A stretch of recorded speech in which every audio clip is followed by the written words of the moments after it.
Now we'll go to problem number 41, and the very problem is that A, on account of mutual love and affection for his brother B, undertakes by a registered agreement to discharge a debt due by B to C. A does not discharge the debt, so advice B. So the very problem falls under section 25 subsection 1, which permits a promise made in writing and registered to be enforced if it to be made on account of mutual love and affection to a person standing in a near relation to the promisor.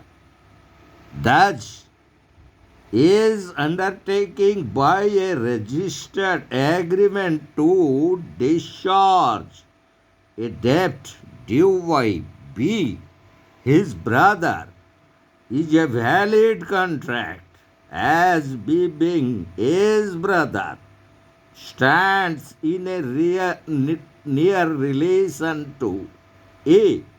A is bound to discharge that debt.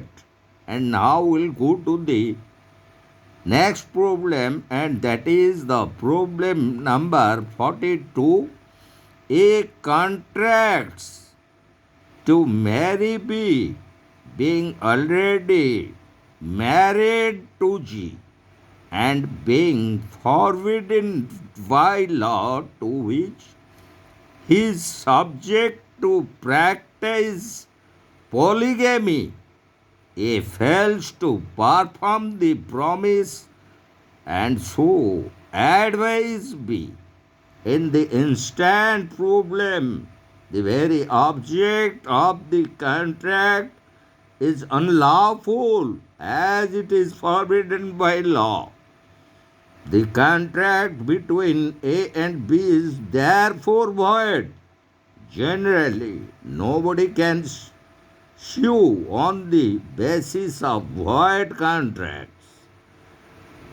But Section 56 of the Indian Contract Act as follows: where one person has promised to do something which he knew or with reasonable diligence might have known, and which the promisor did not know to be impossible or unlawful, such promisor must make compensation to such promisee or any loss which promisee sustains through the non-performance of the promise. Here A is therefore liable to make compensation. B will thus succeed in a suit against A for compensation. And now we'll go to the problem number 43, and that is regarding A engage B as clerk to collect money for him.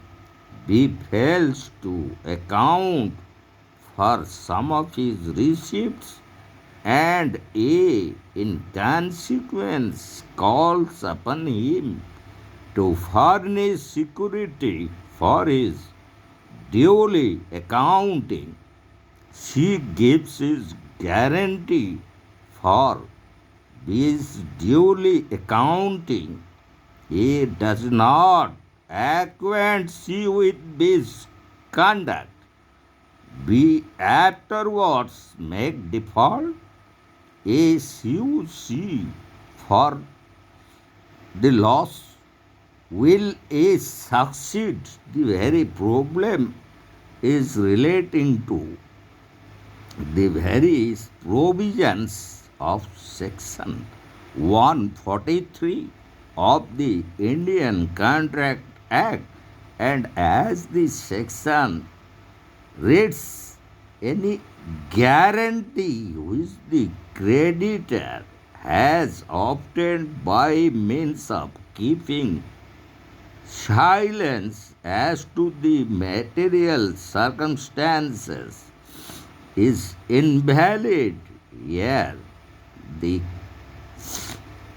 creditor A obtained the guarantee by means of keeping silence as to material circumstances by not acquainting C with his previous conduct. The guarantee is therefore invalid. A will not succeed in a suit against C for the loss. And now we'll go to the next problem, and that is the problem number 44, as it reads, a minor falsely represents B that is not a minor and thereby executes agreement of sale in favor of B. A is not ready to perform his part of agreement. B files a suit for execution of sale deed against A. Will B succeed? So here B will not succeed, as A did executed by a minor is a nullity, and therefore there cannot be any estoppel against a statute. A contract by a minor is absolutely void. We therefore cannot be sued on contract, because to allow the injured party to sue would be giving him an indirect means of enforcing a void contract. We can do nothing even if A is not ready to perform his part of the agreement.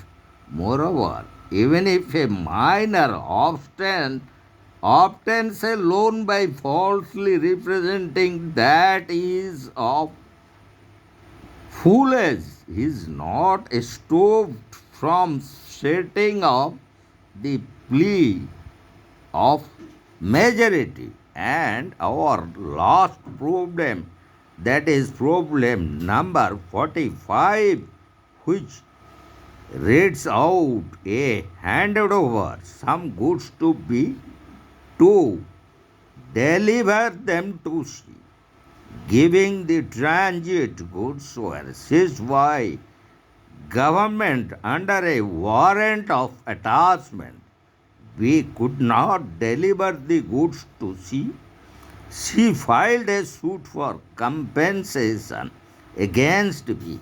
So, advise A, the very contract A is discharged is on account of supervening circumstances over which the parties have no control.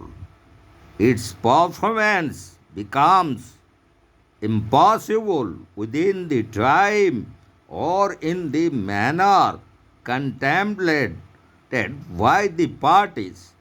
So B could not perform his part from fault not of his own, as the very goods were seized by the government under a warrant of attachment. So that is the very supervening impossibility regarding performance of a contract Therefore, she will not succeed even if he filed a suit for compensation against B. So, this is the very advice we could tender to B, as it happens due to the very supervening circumstances or events which prevents the very performance of the contract. So, we almost completed all the problems relating to law of contract that we have framed with exact and appropriate solution to these 45 problems, and of which almost 29 problems we have already uploaded in our previous videos. The remaining problems up to 45 just we have completed in this video. So, in our next upcoming video, we would like to discuss certain important leading cases relating to law of contract.